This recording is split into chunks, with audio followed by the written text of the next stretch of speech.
হরে কৃষ্ণ। আজকের আমরা আলোচনা করব কামিকা একাদশী সম্বন্ধে। 21 জুলাই সোমবার কামিকা একাদশীর উপবাস।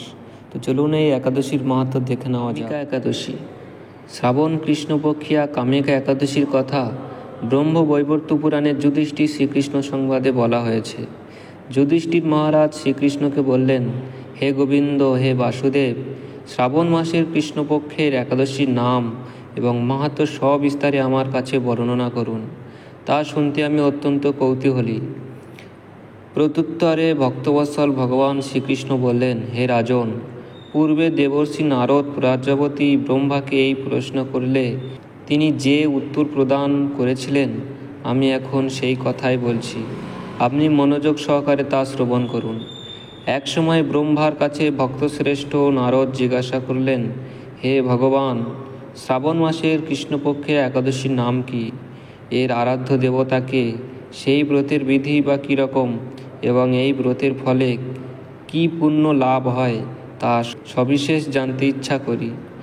আপনি কৃপা করে আমাকে তা জানালে আমার জীবন ধন্য হবে। শ্রী নারদের কথা শুনে ব্রহ্মা অত্যন্ত সন্তুষ্ট হলেন।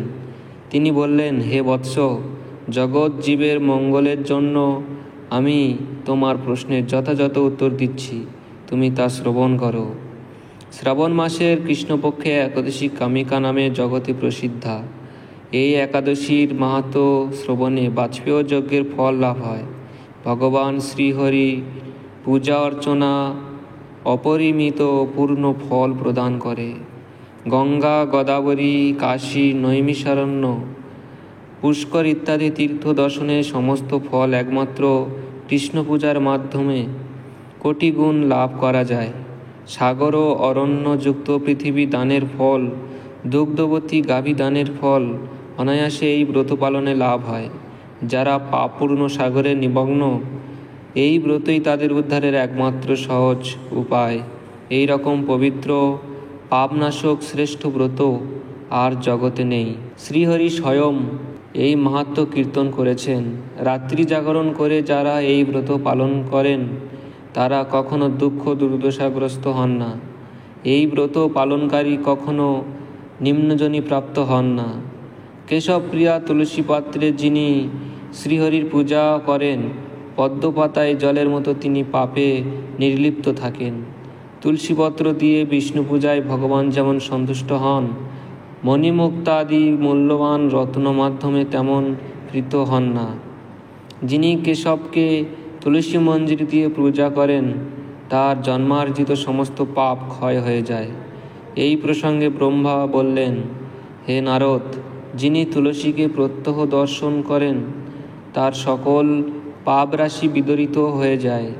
তিনি তাকে স্পর্শ করেন এবং পাপ মলিন দেহ পবিত্র হয়। তাকে প্রণাম করলে সমস্ত রোগ দূর হয়। তাকে জল সিঞ্চন করলে যমও তার কাছে আসতে ভয় পান। শ্রীহরি চরণে তুলসী অর্পিত হলে ভগবত ভক্তি লাভ হয়। তাই হে কৃষ্ণ ভক্তি প্রদায়িনী, তোমার প্রণাম করি।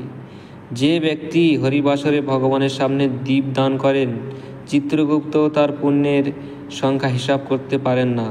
তার পিতৃপুরুষেরাও পরম তৃপ্তি লাভ করেন।